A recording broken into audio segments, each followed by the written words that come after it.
Hi friends, আমি রীতা। আমার YouTube channel Nandi blog and kitchen, আমার প্রোফাইলে তোমাদের সবাইকে স্বাগত। তা আজকে কিন্তু আমি রান্না করেছি সেটা হচ্ছে চিকেনের একটা রেসিপি তৈরি করেছি। তোমরা এই রেসিপিটা দেখো, কেউ যেন ভিডিওটা সম্পূর্ণটা না দেখে চলে যেও না। তো আমি রেসিপিটা কিভাবে তৈরি করলাম চিকেনে সেটা একটু তোমরা দেখো। তো এর জন্য আমাকে তো চিকেনটা অবশ্যই প্রথমে ভালো করে পরিষ্কার করে ধুয়ে নিতে হয়েছে।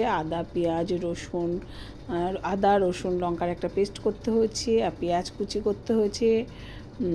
মানে একটা রেসিপিতে যা যা লাগবে সবগুলো আমি আগে থেকে প্রথমেই রেডি করে নিয়েছি। তারপর আলুগুলো ডুমো ডুমো করে কেটে নিয়েছি।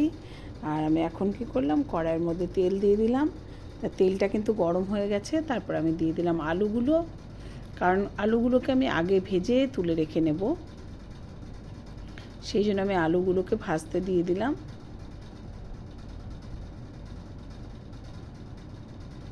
এই যে আলুগুলো কিন্তু ভাজা হয়ে গেছে।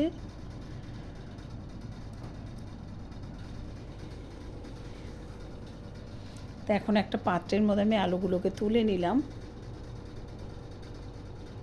আর এখানে আমি ফোড়নের মধ্যে দিয়ে দিলাম তিন চারটে এলাচ, একটু লবঙ্গ, একটু দারচিনি, এগুলো দিয়ে দিলাম আমি ফোড়নে। আর দিয়ে দিলাম অল্প একটু কুচনো পেঁয়াজ, একটা ছোট পেঁয়াজ কুচি করে আমি এই তেলের মধ্যে দিয়ে দিলাম। পেঁয়াজটাকে আমি একটু ভেজে নিচ্ছি।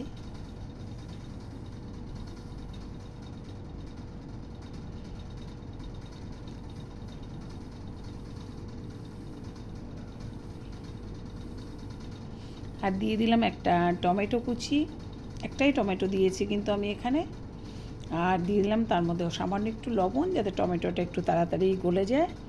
আর তারপরে টমেটোটা যখন একটু ভাজা ভাজা হয়ে গেল, আমি দিয়ে দিলাম তার মধ্যে যে পেঁয়াজ কুচিগুলো ছিল, সেই পেঁয়াজ কুচিগুলো দিয়ে দিলাম।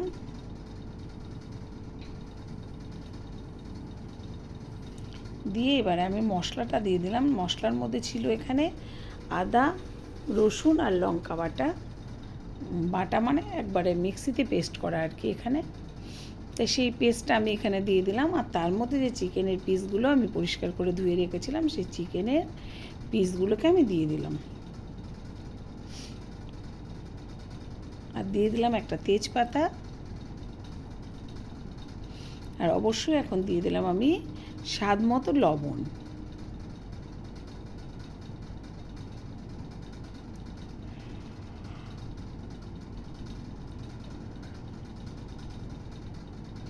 এবারে মাংসটাকে আমি মশলার মধ্যে খুব ভালো করে একটু নাড়াচাড়া করে নেব।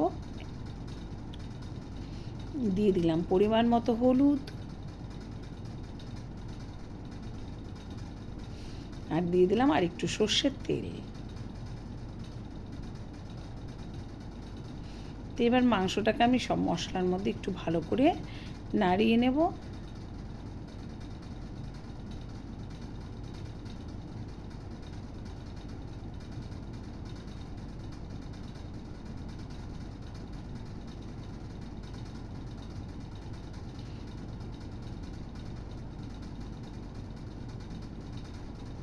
তো এবার আমি একটা ঢাকনা দিয়ে মাংসটাকে ঢেকে দেবো কিছুক্ষণের জন্য। তা কিছুক্ষণ পরে এই যে আমি ঢাকনাটা খুললাম, মাংসটা দিয়ে কিন্তু বেশ খানিকটা জল এসছে বেরিয়ে। তা এই জলটা দিয়েই কিন্তু আমি মাংসটা সেদ্ধ হয়ে যাবে। আর আলাদা করে আমি কোনো জল এই মাংসের মধ্যে দেব না। তা এখন আবারও আমি কিছুক্ষণের জন্য একটু ঢেকে দেব, কারণ মাংসটা নইলে সেদ্ধ হবে না, একটু ঢেকে দিতে হবে। সেই জন্য আমি আবারও কিছুক্ষণের জন্য মাংসটাকে ঢেকে দেব।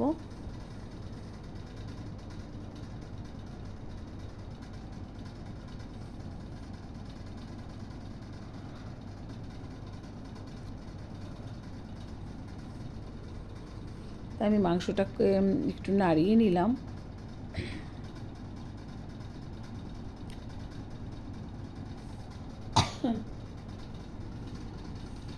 তো এবার আবারও আমি ঢাকনা দিয়ে একটু ঢেকে দিলাম।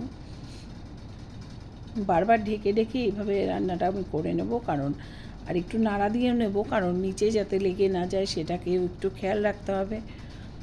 কারণ মাংস যদি একবার নিচে লেগে যায় সেটা দিয়ে একটা খুব বাজে গন্ধ হবে, তার ফলে মাংসটা কিন্তু খাওয়া যাবে না।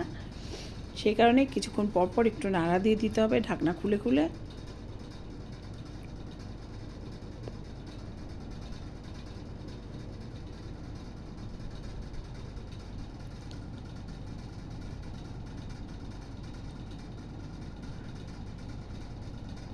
এবারে ভেজে রাখা যে আলুগুলো ছিল সেই আলুগুলো কিন্তু আমি চিকেনটার মধ্যে দিয়ে দিলাম, দিয়ে একটু নাড়াচাড়া করে এবার আমি গ্যাসটাকে কমিয়ে কিছুক্ষণ ঢেকে রেখে দেবো। তবে এই সময়টা কিন্তু আমি গ্যাসটা কমিয়ে একদম দেব, তাতে কী হবে আলুগুলো খুব ভাপে ভাপে সেদ্ধও হয়ে যাবে, আর এদিকে চিকেনটা থেকে বেশ গ্রেভিটা থেকে তেল ছেড়ে আসবে। তা আবার আমি সেই কারণে কিছুক্ষণ ঢেকে গ্যাস কমিয়ে রেখে দিয়েছিলাম। এই যে তার ফলে কী হয়েছে যে তেলগুলো বেশ ওপরেও উঠে এসছে, আর আলুটাও মোটামুটি অনেকটাই সেদ্ধ হয়ে গেছে, আর একটু হবে।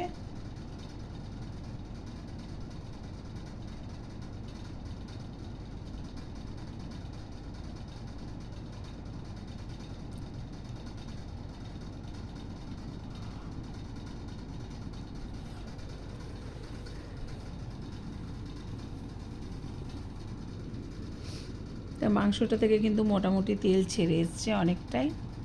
তো এভাবে ঝোলটাকে আমি আর একটু ফুটিয়ে নেব, যেটুকু গ্রেভি আছে আর কি সেটুকুকে।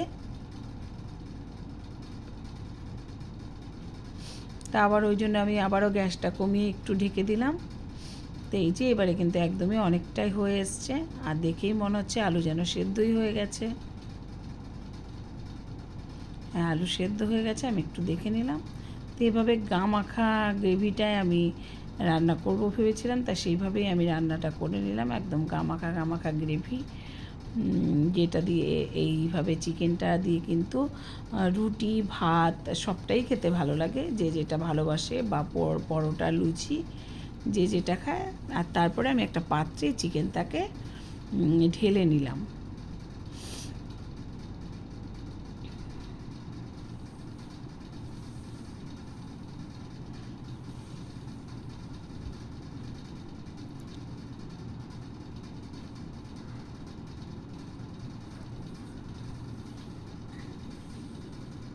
তো যারা ফ্রেন্ডস চিকেন এইভাবে কখনো বাড়িতে করনি বা অন্যভাবে করেছো, তারা একটু আমাকে বলো কিভাবে করেছো, আর এইভাবে যারা করনি এখনও এইভাবে একটু করে দেখো তোমাদের কীরকম লাগে। আমার তো মনে হয় তোমাদের সবারই ভালো লাগবে। তো একটাবার অন্তত তোমরা ট্রাই করো, কীরকম লাগে একটু দেখো।